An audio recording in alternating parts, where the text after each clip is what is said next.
kitabillahi wa sunnati rasulih wa da'wata ila al-huda wa dalalata 'ala al-khair fasih wa yassir amri wa hlul 'uqdatam min lisani yafqahu qawli rabbi zidni ilman warzuqni Allahumma ja'al nafsi mutmainnatan tu'minu bi liqa'ik wa tarkan bi 'ata'ik wa tarda bi qada'ik Allahumma ja'al nafsi mutmainnatan tu'minu bi liqa'ik wa tarkan bi 'ata'ik wa tarda bi qada'ik Allahumma ja'al nafsi mutmainnatan tu'minu bi liqa'ik wa tarkan bi 'ata'ik wa tarda bi qada'ik sallallahu ala sayyidina Muhammadin wa alihi wa sahbihi wa sallam alhamdulillahi rabbil alamin wassalatu wassalamu ala sayyidina Muhammad khatamin nabiyyin wa ala alihi wa sahbihi ajma'in rabbi shrah li sadri wa yassir li amri wahlul 'uqdatam min lisani yafqahu qawli wa saddid lisani wahdid bihi qalbi bijahi nabi wal ali Allahumma 'allimna ma yanfa'una wanfa'na bima 'allamtana warzuqna 'ilman wa 'amalan wa fiqhan fid din amin ya rabbal alamin alhamdulillah. Segala puja dan puji syukur kita haturkan kehadirat Allah Subhanahu wa taala yang mana alhamdulillah berkat daripada nikmat-Nya Allah Subhanahu wa taala kita masih bisa berkumpul bersama di tempat yang insyaallah banyak Allah turunkan rahmat-Nya, banyak Allah turunkan taufik-Nya, banyak Allah turunkan hidayah, inayah, riayah, madad daripada Allah Subhanahu wa taala sehingga insyaallah semua apa yang kita niatkan dikabulkan oleh Allah Subhanahu wa taala. Semua daripada Allah kita yang hadir dipanjatkan dalam taat kepada Allah Subhanahu wa taala. Ma'asyiral hadirin yang dimuliakan oleh Allah Subhanahu wa taala, alhamdulillah. Melanjutkan daripada pelajaran kita di minggu yang lalu yang mana sekarang ini kita sudah berada di dalam tahapan yang kedua daripada salah satu jalan untuk kita menuju daripada ridhonya Allah Subhanahu wa taala di dalam kehidupan kita di dunia ini. Jalan yang kedua setelah jalan yang itu yaitu jalan taubat. Kenapa jalan taubat itu adalah termasuk daripada jalan yang terpenting jika seseorang ingin mencapai ridho Allah? Alasannya ada dua. Satu kemarin sudah kita bahas. Yahsul laka taufiqut ta'ah. Alasan pertama daripada taubat itu agar kita mendapatkan taufik, mendapatkan kemudahan, mendapatkan semangat, mendapatkan hidayah di dalam berbuat taat kepada Allah Subhanahu wa taala. Karena seperti apa yang sudah kita pelajari juga kemarin bahwasannya maksiat itu membelenggu seseorang. Maksiat membuat seseorang merasa malas di dalam taat kepada Allah. Maksiat membuat orang tidak kuat untuk berbuat taat kepada Allah Subhanahu wa taala. Maka agar kita diberikan semangat di dalam taat kepada Allah, maka sebelum kita memulai daripada ibadah, maka kita harus melakukan apa yang dinamakan dengan taubat. Seperti apa juga kemarin yang dikatakan oleh Al-Imam, kalau tidak salah siapa itu Ghazali atau Imam apa yang mana beliau katakan idza lam taqwa ala qiyamil laili wa siyamin nahari fa'lam annaka maqbulun wa qad kadzabat khati'atuh. Seorang imam tadi dia berkata, kalau sekiranya kamu tidak mampu untuk berdiri di malam hari, salat di malam hari, bangun beribadah kepada Allah di malam hari, dan kemudian di siang harinya kamu tidak mampu untuk berpuasa, fa'lam annaka maqbul.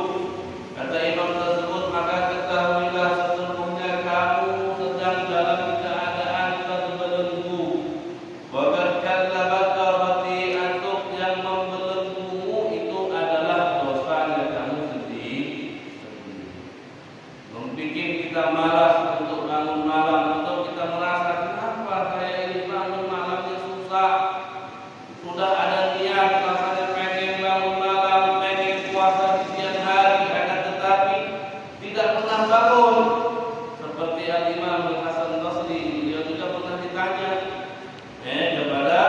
jamaahnya bahwasannya mereka ingin bangun di malam hari tapi mereka tidak bangun.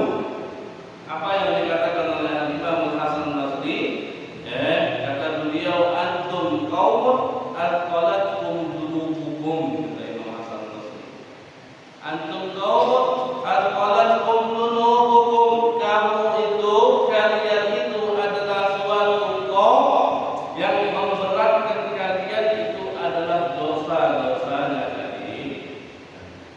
Yang memberatkan kita untuk tidak bangun sholat di malam hari, berpuasa di siang hari, beribadah yang lainnya, itu adalah dosa-dosanya kita sendiri.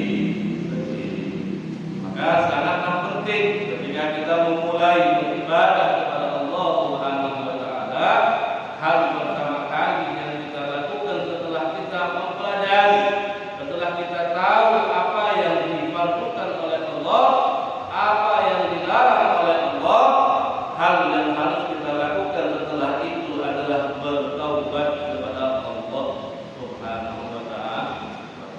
Jadi itu alasan pertama. Ya, alasan pertama kita bertaubat, yahsul laka taufiqul agar kita mendapatkan kemudahan, mendapatkan semangat di dalam taat kepada Allah Subhanahu wa taala. Kemudian alasan yang kedua, Al-Imam Al-Ghazali beliau mengatakan wa tsani min al-amrayn, dan yang kedua daripada dua perkara alasan kita harus bertaubat sebelum kita beribadah, innama talzamukan taubat min litukmala minka ibadatu, kata Imam Al-Ghazali, sesungguhnya diharuskan, dilazimkan, diwajibkan bagi kalian untuk bertaubat agar ibadah kalian tersebut bisa diterima oleh Allah Subhanahu wa taala. Sebelum kita beribadah, kita bertaubat. Alasan yang kedua apa? Agar ibadah tersebut bisa diterima oleh Allah Subhanahu wa taala. Fa inna rabbad dain, kata Imam Al-Ghazali, maka sesungguhnya Rabb yang sahibad dain, orang yang memberikan hutang kepada kita, la yaqbalul hadiah, orang yang memberikan hutang itu tidak menerima hadiah kita, tidak menerima bonusnya kita. Kalau sekiranya hutang yang pokok itu belum dibayar. Kalau sekiranya kita punya hutang 1 juta, kemudian orang yang kita hutang kita mau kasih hadiah ataupun bonus daripada hutang tersebut, padahal hutang yang 1 juta belum dibayar, kira-kira dia mau terima atau tidak? Tidak mau terima. Penting kamu bayar dulu hutangnya 1 juta, baru kasih bonusnya, baru kasih hadiahnya, baru diterima. Gimana kita mau kasih hadiah kepada orang yang menghutangi kita, padahal hutang pokoknya saja belum kita bayar. Begitupun Allah Subhanahu wa taala. Bagaimana kita mau berbuat taat kepada Allah ataupun berbuat sesuatu hal yang sunnah, sedangkan hal yang wajib ataupun hal yang haram pun kita tidak membayar, kita tidak meminta maaf kepada Allah Subhanahu wa taala terlebih dahulu. Hanya di sini kita diharuskan bertaubat terlebih dahulu sebelum kita memulai beribadah. Wa dzalika anna taubata 'anil ma'asi wa irda'al khusumi fardun lazimun. Dan itu anna taubata, bahwasannya taubat daripada maksiat, wa irda'al khusumi, dan meminta ridha kepada orang yang kita musuhi, itu adalah sesuatu hal yang harus, sesuatu hal yang fardu. Wa amatul ibadati allati taqsiduha naflun, dan jumlah ataupun keseluruhan ibadah yang kalian maksud itu adalah sunnah. Pakai baju baru minka tabarruka wa dainu 'alaika 'alun nafd. Bagaimana bisa sedangkan hutang yang kamu harus bayar itu sudah jatuh tempo walam tagih dan tidak kamu bayar itu hutang. Ini yang mungkin kita mau beli seseorang hadiah, sekiranya hutang yang kita pinjam itu sudah jatuh tempo dan belum kita bayar. Bagaimana orang yang mempunyai hutang pengen terima hadiah kita? Dia pasti memilih untuk kita bayar hutang dahulu, baru silahkan kalau kita mau kasih dia hadiah.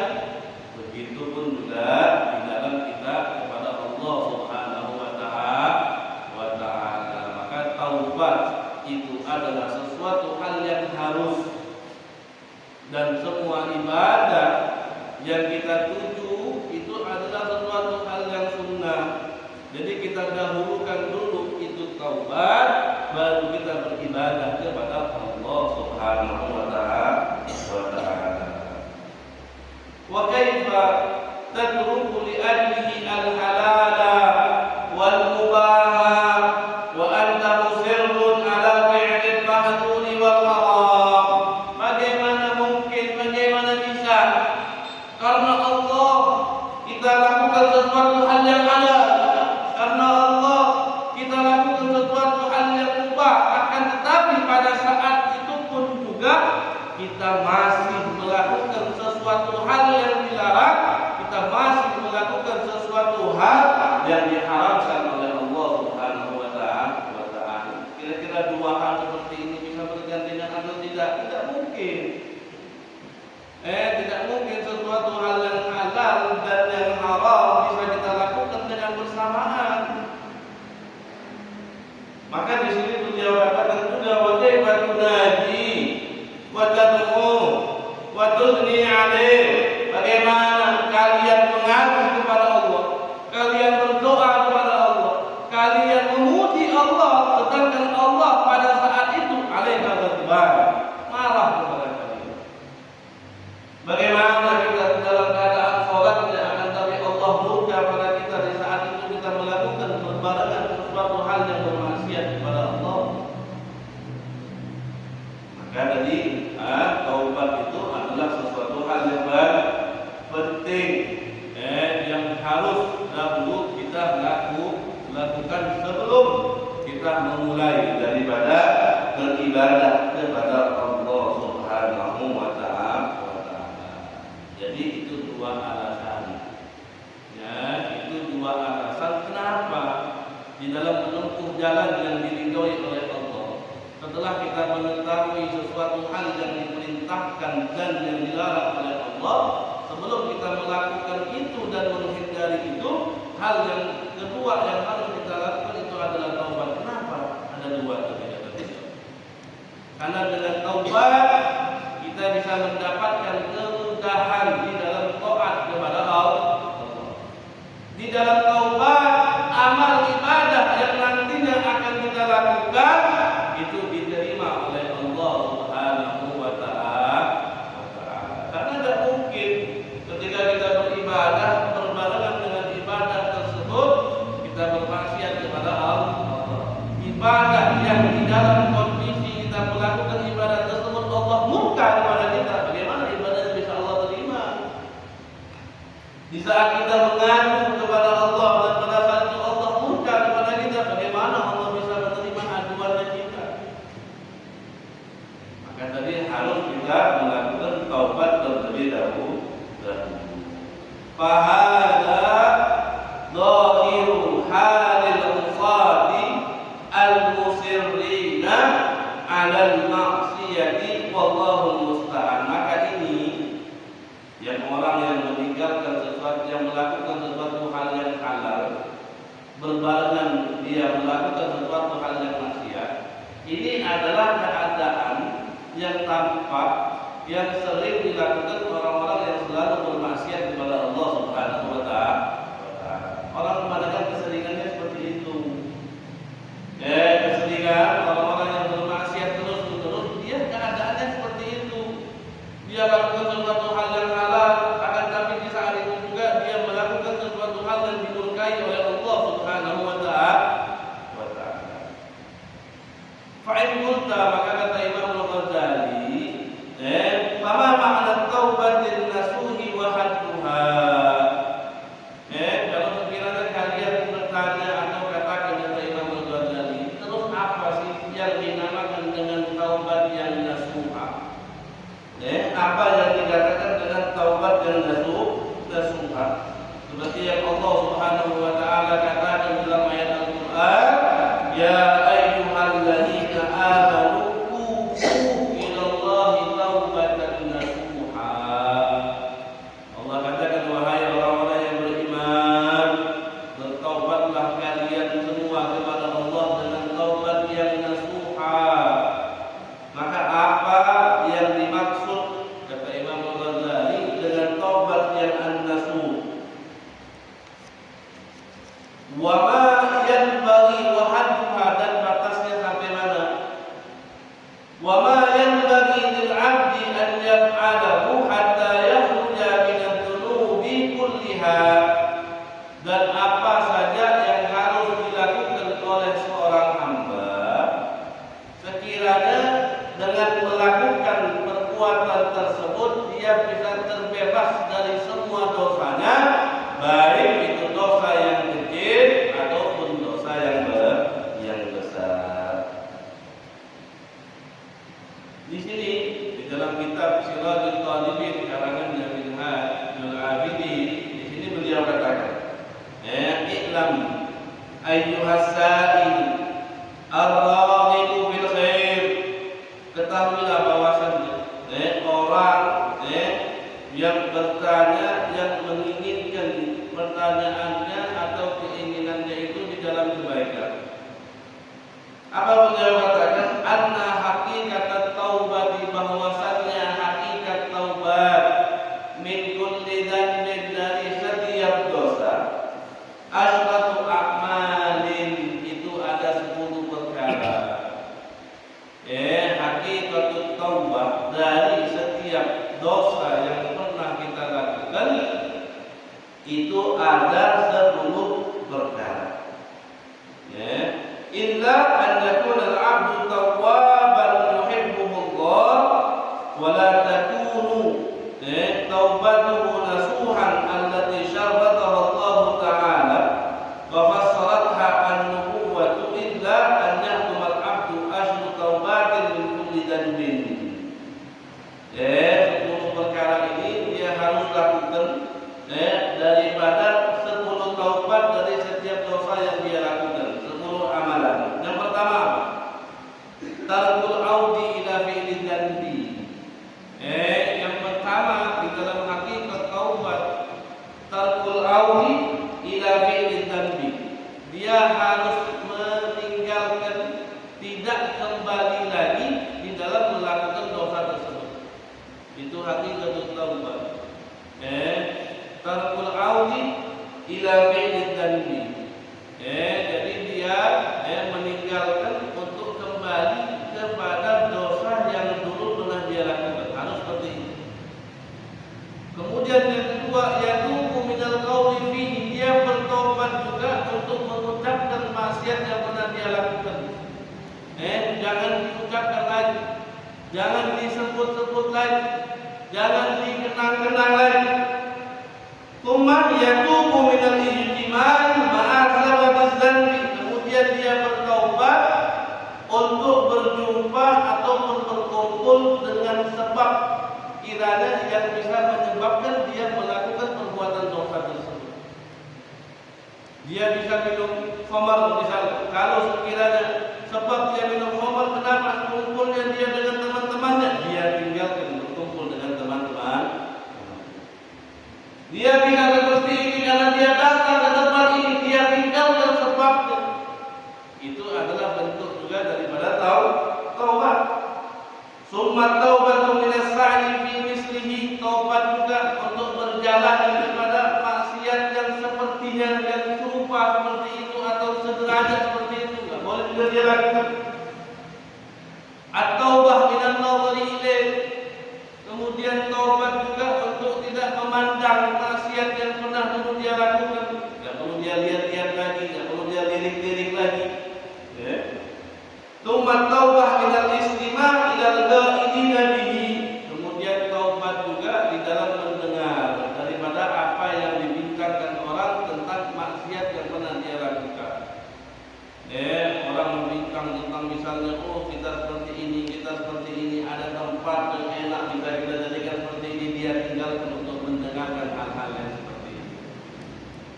At-taubah minal himmah bi, taubat daripada semangat untuk melakukan maksiat yang pernah dia lakukan. At-taubah minal taksir bi haqqi taubah, dia taubat karena kekurangannya dia di dalam melakukan taubat yang secara benar. Jadi kurangnya dia di dalam bertaubat itu juga dia harus bertaubat. Tsumma taubah min an la yakuna arad illa wajh Allah khalisan bi jami'i ma tarakahu li wajhihi. Kemudian dia juga bertaubat bahwasannya apa yang dia lakukan di dalam meninggalkan dosa tersebut semuanya itu hanya dikarenakan Allah Subhanahu wa ta'ala. Bukan dia taubat dikarenakan dia, kenapa kamu tidak meminum misalnya khamr lagi? Kesehatan, menjaga badan, faktor umur sudah tua, gak enak lagi minum-minumnya seperti itu. Itu tidak dikatakan taubat. Gak enak dilihat orang, itu juga tidak dikatakan taubat. Taubat yang sebenar-benarnya itu adalah ketika kita bertaubat dikarenakan Allah Subhanahu wa ta'ala. Dan banyak lagi dan seterusnya. Kemudian di sini Al-Imam Al-Ghazali beliau mengatakan, amma taubatu fa innaha sa'yun min masail qalbi.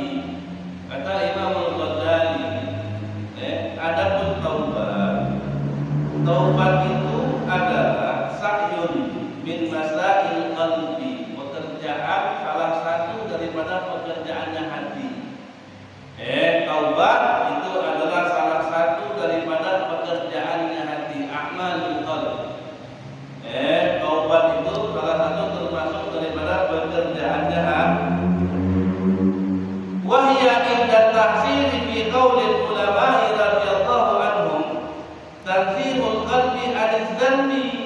Dan ada bertaubat inda tahsir, cara mendapatkannya menurut daripada pendapat ulama itu adalah tanzihul qalbi aniz-dzanbi. Kita mau bersihkan hati kita, menjauhkan hati kita. Tasfiyatul qalbi, kita jernihkan, bersihkan ini hati aniz-dzanbi, daripada maksiat, daripada dosa-dosa. Qala syekhuna, berkata imam kami. Siapa syekhuna di sini? Syekhuna di sini yang dimaksud itu adalah Asy-Syaikh Abu Bakar. Asy-Syaikh Abu Bakar At-Tartusi. Syekh yang dimaksud itu adalah Asy-Syaikh Abu Bakar At-Tartusi. At-Tartusi. Qala syekhuna, berkata guru kami yaitu Asy-Syaikh Abu Bakar At-Tartusi rahimahullahu fi haddi taubah, di dalam batasannya taubat. Apa maksudnya daripada taubat ataupun batasan daripada taubat tersebut? Tarku ikhtiyari dzanbin sabaqa mithluhu anhu manzilatan la suratan.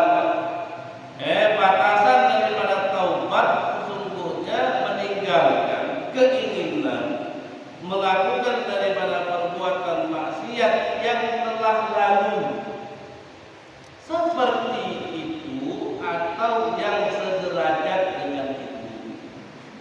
La suratan, tidak sepertinya tapi sederajat. Jadi apa batasan taubat tadi? Batasan taubat kita meninggalkan keinginan daripada melakukan maksiat yang pernah kita lakukan ataupun maksiat-maksiat yang lain yang kedudukannya, derajatnya sama.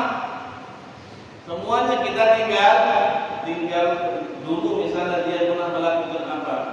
Dulu misalnya dia bisa pernah melakukan perbuatan zina, dia tinggalkan itu perbuatan zina. Dia tinggalkan keinginan dia untuk melakukan daripada perbuatan zina. Dan juga berbarengan dengan itu dia tinggalkan semua maksiat, semua dosa-dosa yang sederajat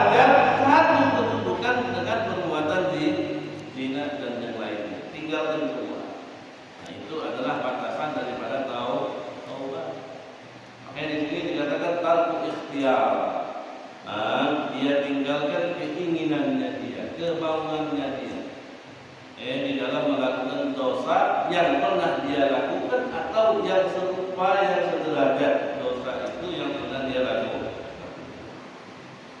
dan dia tinggalkan itu maksiat ta'dziman lillah, karena dia mengagungkan Allah, bukan karena orang lain, bukan karena jabatan, bukan karena kedudukan, bukan karena didikan orang tua atau didikan pondok atau didikan daripada kantor dan yang lainnya.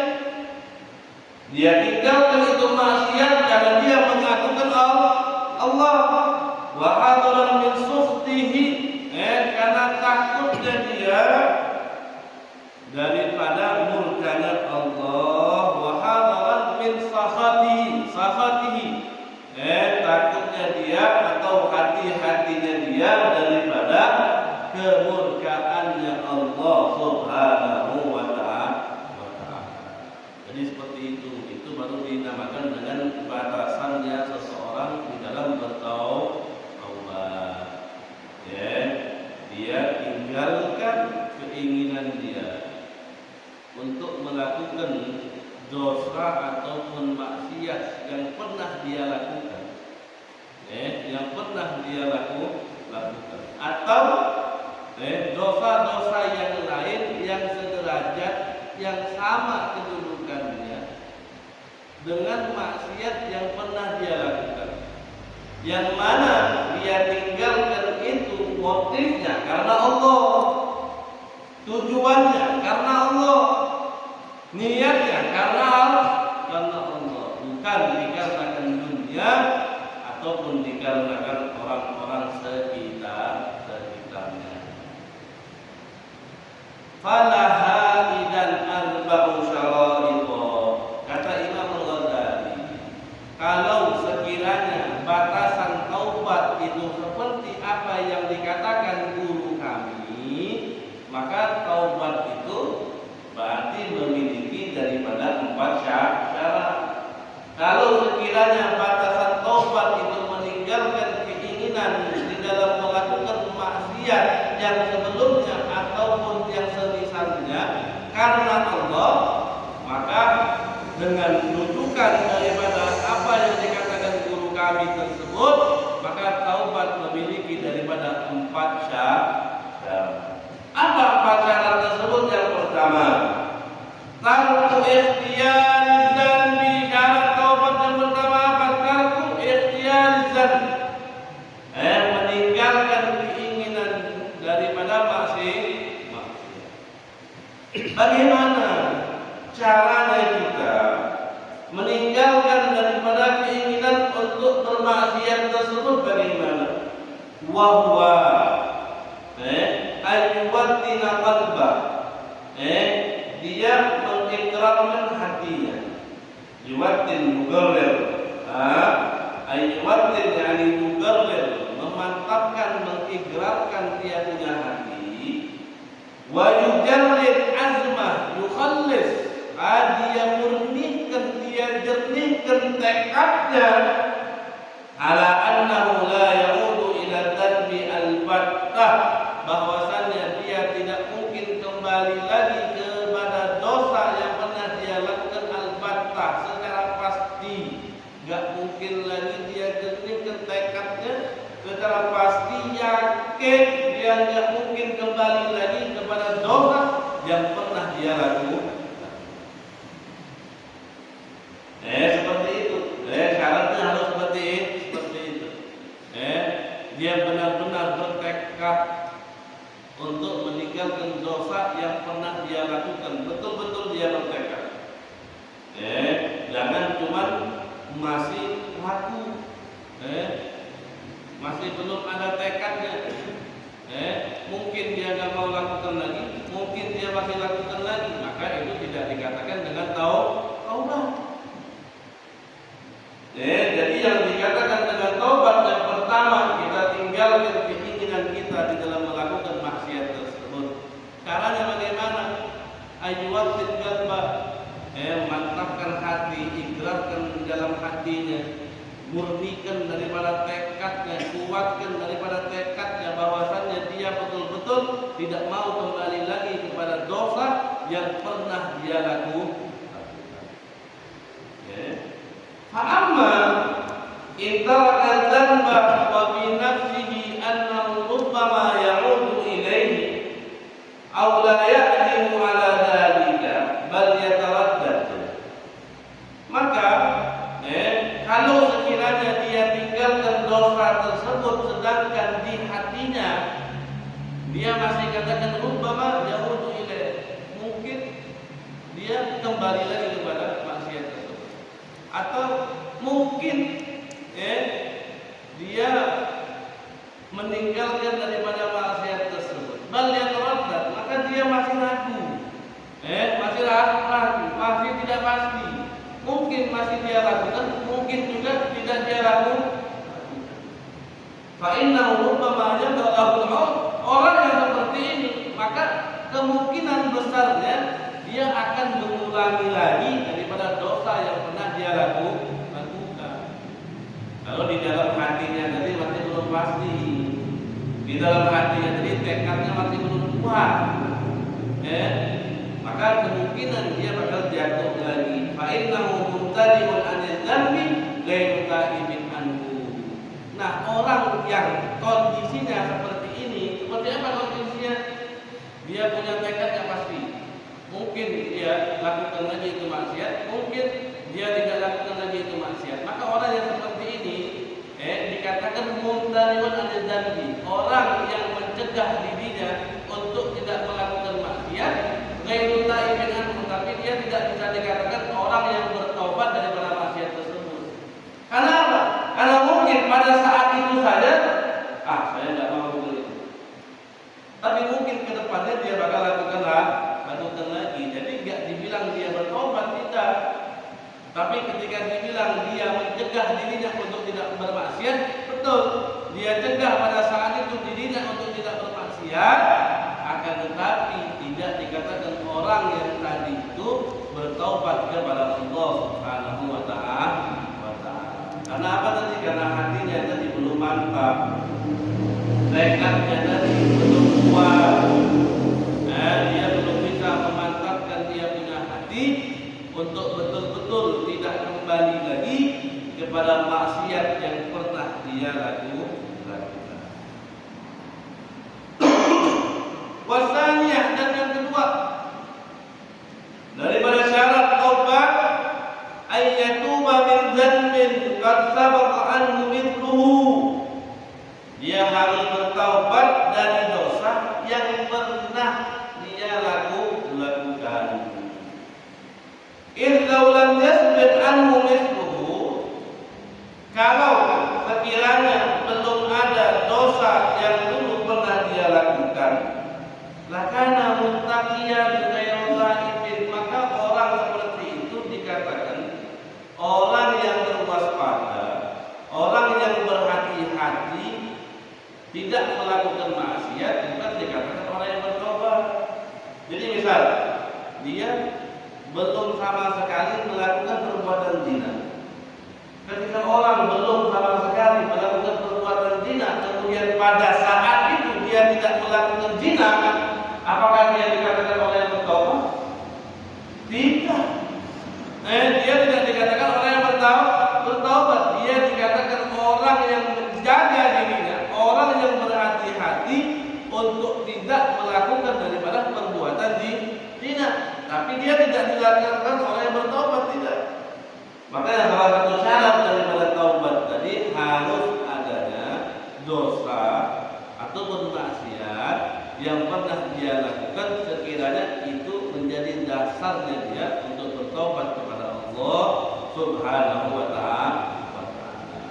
Kalau sekiranya sama sekali belum ada maksiat sebelumnya, dan pada saat itu dia tidak melakukan maksiat sama sekali, itu tidak dikatakan orang bertobat, tapi dikatakan orang yang muttaqi, orang yang bertakwa, orang yang menjauhi semua daripada larangan-larangannya Allah Subhanahu wa ta'ala.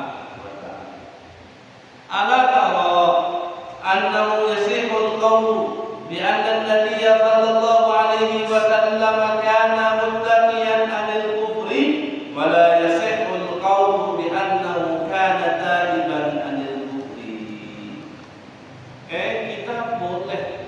kita sah betul kalau sekiranya kita mengatakan bahwasannya Nabi besar Muhammad sallallahu alaihi wasallam berhati-hati, berjaga dirinya untuk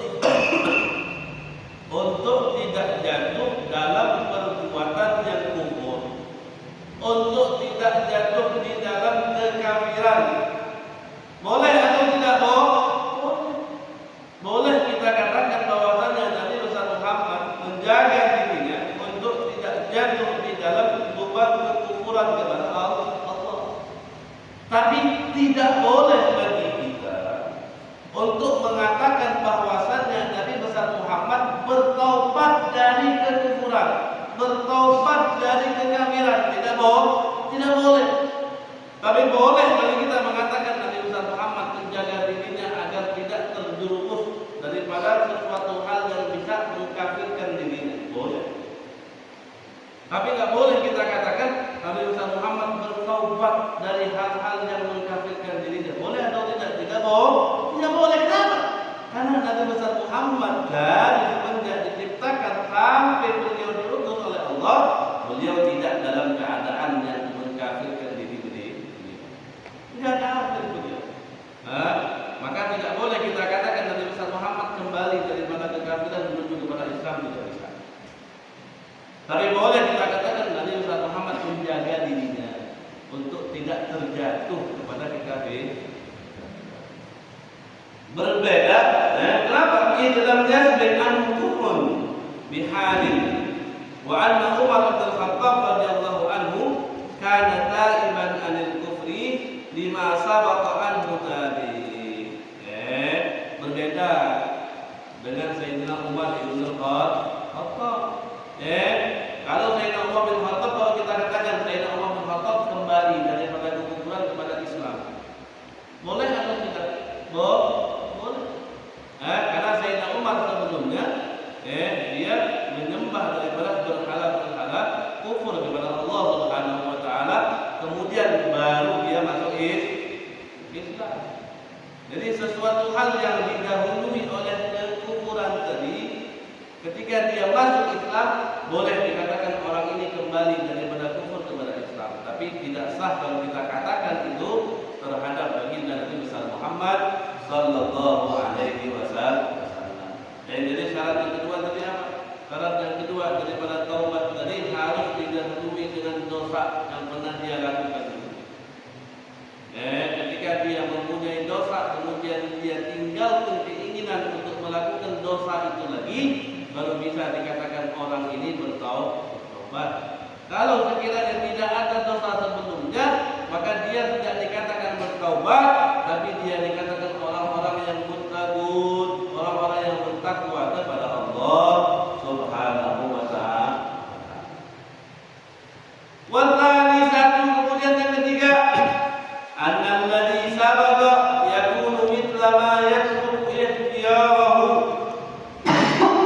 fil manzilati wad darajati la masyhura, bahwasannya apa saja yang telah lalu itu dia jadikan keinginan dia untuk meninggalkannya, itu juga yang harus dia tinggalkan sama seperti apa yang dulu pernah dia lakukan daripada dosa, sama kedudukannya, sama derajatnya. Jadi ketika misalnya ada orang dulu dia pernah melakukan perbuatan zina, maka dia bertobat daripada perbuatan zina, dia juga bertobat daripada perbuatan-perbuatan yang kedudukannya, derajatnya, dosanya sama seperti orang tadi. Jadi tidak hanya dia bertobat daripada perbuatan yang dia lakukan saja, tidak, tapi dia juga bertobat dari perbuatan yang seperti yang pernah dia lakukan, yang kedudukannya sama seperti yang pernah dia lakukan. Ala tara anna syaikha al-harima al-fani alladhi kasabata minhu az-zina wa qad at-tariqi idza arada an yatuba an dhalika tamakkanahu at-taubatu la mahala id lam yughlaq an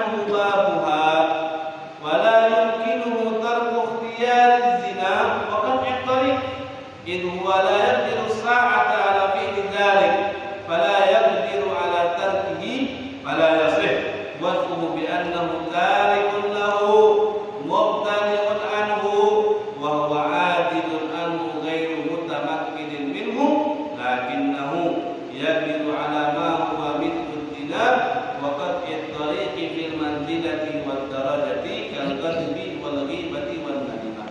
Di sini Imam Al-Ghazali memberikan perumpamaan. Memberikan perumpamaan.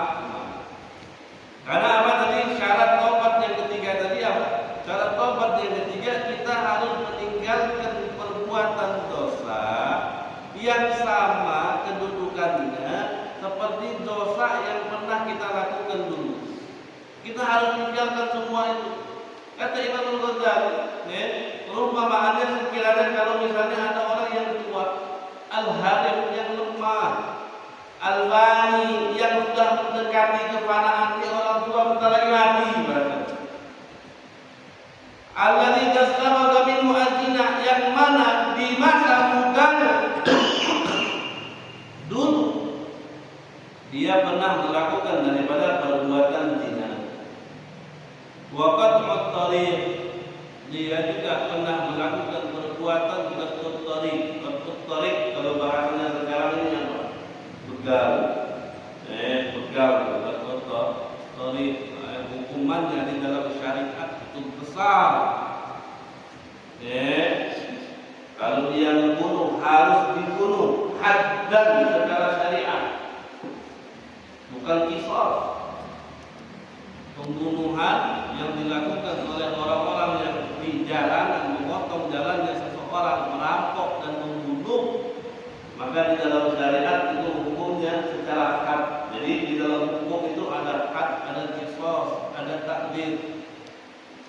Yang namanya had itu tidak bisa dibatalkan, tidak bisa dihapus. Itu yang dinamakan dengan had. Kalau qisas, misalnya ada seseorang si A bunuh si B, maka dia harus diqisas. Qisasnya apa? Dia harus dipenggal juga kepalanya. Akan tetapi qisas itu masih bisa dibatalkan kalau sekiranya keluarga orang yang dibunuh itu memaafkan, diganti dengan fidyah. Akan tetapi untuk orang yang membegal di jalan tadi, membunuh orang di jalan tadi sesuai dengan hukum syariat, dia juga harus dibunuh bukan secara qisas tapi secara had. Maka dia tidak boleh dihapus, harus dibunuh. Makanya dosa daripada qat'ut tariq, orang-orang yang membegal di jalan itu dosa yang besar. Dosa yang besar, apalagi dia sampai membunuh seseorang di jalan. Nah, orang yang tua tadi, yang lemah tadi, yang mendekati usia dia mau mati, di saat mudanya dia misalnya pernah melakukan perbuatan zina, dia pernah melakukan perbuatan membegal tadi. Tidak Allah akan ditumpahkan dalika. Kalau sekiranya dia pengen bertaubat dari perbuatan zina, kalau sekiranya dia pengen bertaubat dari perbuatan begal tadi, sama kalau bertaubat, mungkin masih bisa dia untuk bertaubat karena tidak ada yang mustahil. Malam mughadir, selagi itu ruhnya masih di bawah dari tenggorokannya, belum melewati tenggorokannya, taubatnya masih diterima oleh Allah Subhanahu wa Ta'ala. Ketika dia mau bertobat, tentunya taubatnya bukan sesuatu hal yang mustahil karena pintu taubat belum ditutup. Akan tetapi, ketika dia pengen bertaubat daripada dosa zinanya ataupun begalnya, dia tidak punya keinginan atau tidak memungkinkan di dalam hatinya untuk meninggalkan keinginan di dalam berbuat maksiat. Walaupun dia masih dalam keadaan tua tadi, di dalam hatinya dia masih belum bisa meninggalkan keinginan untuk tidak bermaksiat kepada Allah Subhanahu wa Ta'ala. Masih ada keinginan dia untuk bermaksiat. Wala yumkinuhu tarku ikhtiyari zina wa qat'i tariq, tidak memungkinkan bagi dia untuk meninggalkan keinginan melakukan perbuatan zina ataupun mengunggah masih ada keinginannya untuk melakukan itu. Idh wala yaqdiru sa'ata ala padahal orang tua tadi yang lemah tadi di saat sekarang dia tidak bisa lagi melakukan perbuatan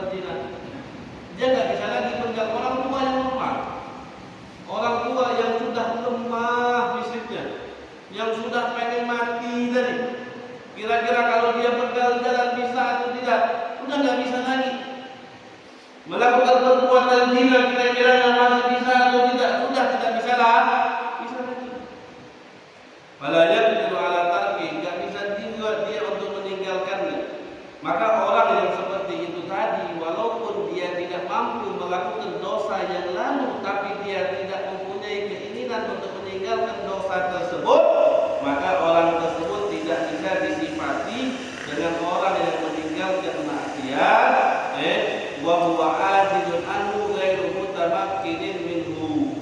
Tidak bisa dia dibilang orang yang meninggalkan maksiat ataupun menjaga dirinya daripada maksiat. Walaupun dirinya lemah ataupun tidak mungkin bagi dia untuk melakukan daripada maksiat tersebut. Kenapa seperti itu? Karena lakinnahu yaqdiru ala ma huwa min dinan wa qad yantarif fil manzilati wa darajat. Walaupun dia tidak mampu melakukan perbuatan zina, walaupun dia tidak mampu untuk membegal orang di jalan, akan tetapi dia masih bisa untuk melakukan maksiat yang sederajat, maksiat yang sama dosanya seperti orang berzina, sama dosanya seperti orang yang membegal di jalan. Seperti apa? Seperti gazaf, seperti orang menuduh orang tanpa ada saksinya. Kita bilang orang ini zina tanpa ada saksi, tanpa kita melihat betul kemaluannya masuk kepada kemaluan orang yang dia setubuhi tadi, dengan mata yang jelas, maka itu dibilang gazaf, menuduh orang tanpa ada bukti. Maka dia harus lihat, dia harus dicambuk sebanyak 80 kali. Al-ghibah, menggunjing orang, an-namimah, mengadu domba, itu semua dosa-dosa yang setara, yang sama seperti orang yang berzina, seperti orang yang membegal lidah. Jadi syarat yang ketiga tadi, ketika kita memang harus tidak melakukan dosa yang pernah kita lakukan, kita juga harus tidak melakukan dosa yang sederajat dengan dosa yang pernah kita lakukan. Jadi orang tua tadi yang di masa mudanya pernah melakukan perbuatan zina dan perbuatan membegal tadi, di saat dia tidak bisa meninggalkan keinginan dalam hatinya untuk berbuat perbuatan tadi, walaupun pada saat itu dia udah gak mampu lagi, maka orang tersebut tidak dikatakan dia tinggalkan maksiatnya, tidak dikatakan orang yang menjaga dirinya dari maksiat, tidak dikatakan orang yang bertobat, tidak. Kenapa seperti itu? Padahal dia udah gak mampu lagi, dia cuma gak bisa meninggalkan keinginan dia untuk bermaksiat saja. Kenapa tidak dikatakan orang yang bertobat? Karena orang yang seperti itu dia masih bisa melakukan maksiat-maksiat yang derajatnya sama seperti maksiat yang pernah dia lakukan. Walaupun dia tidak mampu untuk berzina, dia mampu untuk menuduh orang berzina. Walaupun dia tidak mampu untuk berzina, dia mampu untuk mengatakan bahwasannya anak ini bukan anaknya si fulan. Anak ini bukan anaknya si fulan. Kalau memang dia tidak mampu lagi untuk membegal, tapi dengan mulutnya dia bisa menghibah orang, dengan mulutnya dia bisa mengadu domba orang yang akan menjadi penyebab daripada bunuh-bunuhan, maka itu belum dikatakan bertaubat. Jadi yang pertama tadi apa? Kita tinggalkan keinginan kita di dalam melakukan itu maksiat. Kita kuatkan hati, tekadkan hati kita, tinggalkan itu maksiat. Yang kedua, harus ada maksiat sebelumnya, karena kalau tidak ada dosa sebelumnya itu tidak dikatakan orang yang bertobat, tapi dikatakan orang-orang yang bertakwa kepada Allah. Kemudian syarat yang ketiga, selagi dia juga harus meninggalkan dosa yang pernah dia lakukan, dia juga harus tinggalkan semua dosa-dosa yang serupa, yang sederajat, yang sama kedudukannya seperti dosa yang pernah dia lakukan. Jami'u dzalika ma'asi wa in kana al-ilmu yatafawatu fi kulli wahidatin bi qadriha. Karena semuanya itu adalah maksiat. Zina maksiat, membegal orang itu maksiat, ghibah itu maksiat, menuduh orang tanpa ada buktinya itu maksiat, mengadu domba itu maksiat, semuanya itu maksiat. Walaupun maksiat itu kedudukannya, derajatnya itu berbeda-beda sesuai dengan kadarnya masing-masing. Lakin jami'u hadhil ma'asi al-far'iyyati kulliha bimanzilatin wahidah. Akan tetapi semua daripada maksiat yang kita sebutkan al-far'iyyah, yang maksiat yang furu', yang cabang-cabang yang sudah kita sebutkan tadi, semuanya itu kedudukannya sama. Dunah manzilatil bid'ah, kedudukannya di dalam maksiat itu di bawah daripada orang yang bid'ah, orang yang keluar daripada jalan yang benar. Bid'ah kullu man kharaja 'anil haqq. Setiap orang yang keluar daripada sesuatu hal yang benar itu bid'ah. Itu secara lughatan, secara istilah, tentunya bid'ah itu membawa sesuatu hal yang baru, yang keluar daripada ajaran Al-Quran, yang keluar daripada As-Sunnah, ijma' dan qiyas. Itu dikatakan dengan bid'ah yang tidak sesuai dengan Al-Quran dan Sunnahnya baginda Nabi besar Muhammad sallallahu alaihi wasallam.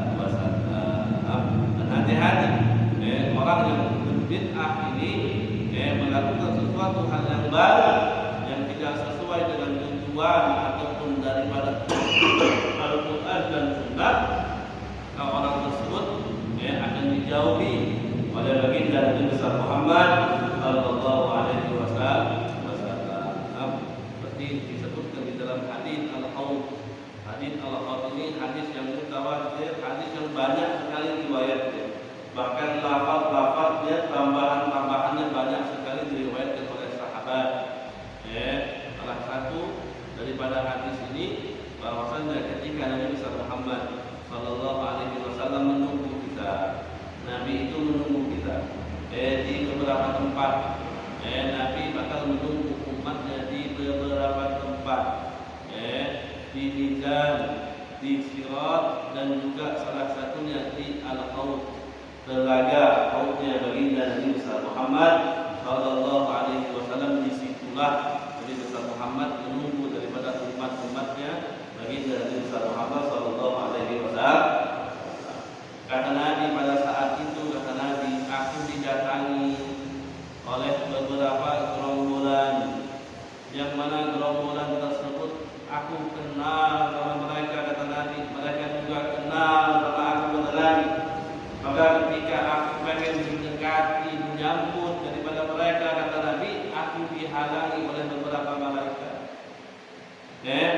Aku dihalangi oleh beberapa malaikat. Kemudian aku bertanya, kenapa kalian menghalangi aku untuk berjumpa dengan mereka? Kata malaikat, wahai Muhammad, innaka la tadri ma ahdatsu ba'dak. Wahai Muhammad, sesungguhnya kamu tidak tahu apa yang mereka lakukan setelahmu. Maka kata Nabi, suhqan liman baddalu liman ghayyaru ba'di. Jauh bagi orang yang membuat sesuatu hal yang baru setelah kematian kepada baginda Nabi besar Muhammad sallallahu alaihi wasallam. Orang-orang yang seperti itu jauh daripada baginda Nabi besar Muhammad sallallahu alaihi wasallam. Karena itu bid'ah melakukan sesuatu hal yang baru dalam garis keluar daripada Al-Quran dan As-Sunnah, maka itu bukan sesuatu hal yang benar. Kalau sekiranya itu masih kita lakukan sesuatu hal yang baru tapi sesuai dengan Al-Quran, masih sesuai dengan As-Sunnah, maka itu perbuatan yang baru yang dianjurkan oleh syariat. Yang dikatakan sama Nabi, barang siapa orang yang melakukan daripada perkara yang baru yang baik, maka orang yang melakukan setelahnya dia akan mendapatkan pahala lagi terus sampai terus, dan itu bisa kita katakan daripada amal jariah yang tertolak. Tamam. Kemudian mengadukan Allah wa hadaran min safatihi wa alimi iqabihi, dan berhati-hati atau takutnya dia daripada murkanya Allah dan pahitnya daripada siksaannya Allah. Mujarradan la li gharbatin dunyawiyah murni, semuanya karena Allah, bukan karena tujuan dunia. Li rahbatin min nasi